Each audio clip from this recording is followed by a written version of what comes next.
Sponsored by Jeans Chrysler Dodge Jeep and Ram, the official dealership of Life in Alaska. Welcome back, Interior Alaska. Daryl Lewis here in the sports seat on a beautiful Saturday evening. We're jam-packed, so let's take things outside. Now, it's that time of the year again. The weather warming up, thin clads unite. And who cares if temperatures this morning are in the single digits? Now, it's one indication that the seasons are changing in Fairbanks. The Spring Fling, said to be the 125th edition, and it historically opens up the running season around here.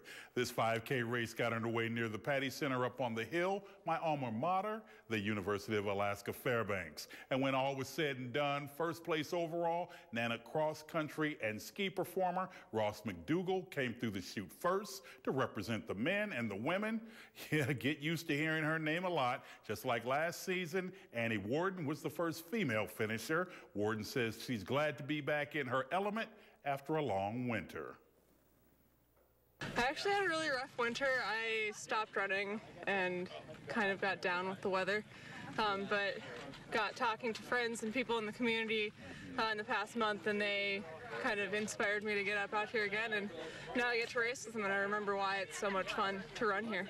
Well, I mean, like, I'm with the cross-country team here, and winter training has been just going really well for me, and so I just, you know, it's great to be out here on the dry pavement and stuff, not slipping around on the ice, and it's, you know, great to just lock into that momentum and just feel it, I guess, you know. Yeah, it's right around the corner, and it's also where the wide open space called Summit becomes its own literal city. It's Arctic Man, and this year organizers say things are going to be even bigger than in the past. Now, it started in 1985. Since it started, the event has garnered somewhat of a cult following. Thousands migrate from all parts of the world seriously to Summit to take part in the events or just have a good time. This year's events take place beginning April 11th through the 13th. Event co-director John Thies brings the knowledge. Yeah, it's going to be crazy. We've started setting up. We've been setting up for the last couple days now there. Bar tents all set up. Parking pads kind of taking shape. We've already got it plowed out. Tons of snow. Took us twice as long to plow it out.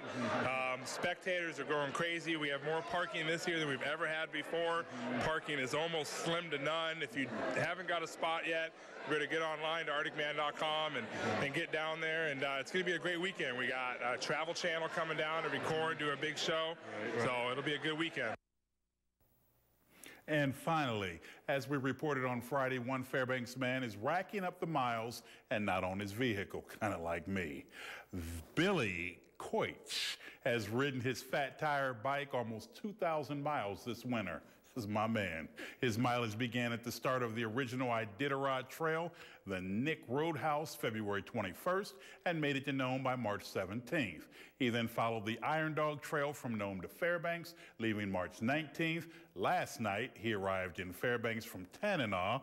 During his journey, he pushed through sub-zero temps, winds up to 50 miles per hour, and across the frozen Bering Sea, and also says he lost at least 40 pounds off of a near 200-pound body. Now, I went looking for him Friday evening, hoping to catch him before he made it to the finish. My man was moving at such a pace, well, it turned into a nice scenic drive for yours truly. And finding him, forget it. When I did finally catch up to him, we talked about the adventure. As a kid, I grew up in Fairbanks and in Nome, as high school years in Nome, Alaska, and then live in Anchorage now. So I've been in the fat bike, or winter cycling for over 20 years. And then it got big into the new adventure fat biking that we made up here in Alaska and everything. And I just thought, it's such a great trail. Let's see if some year, Mother Nature dictates if you can do something like this or not. And I've always, loved to do adventures and stuff. Did the race to Nome a couple times, some failed attempts, but made it. And then basically, had a failed attempt last year and said, hey, this is my 40th birthday and let's see if I can do it. Brave dude indeed.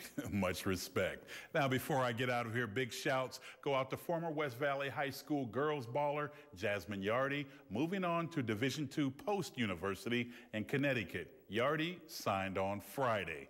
Now, in case you don't know Post, that's also where former UAF men's head coach Al Sakaitis is as well. And that's going to do it for sports tonight.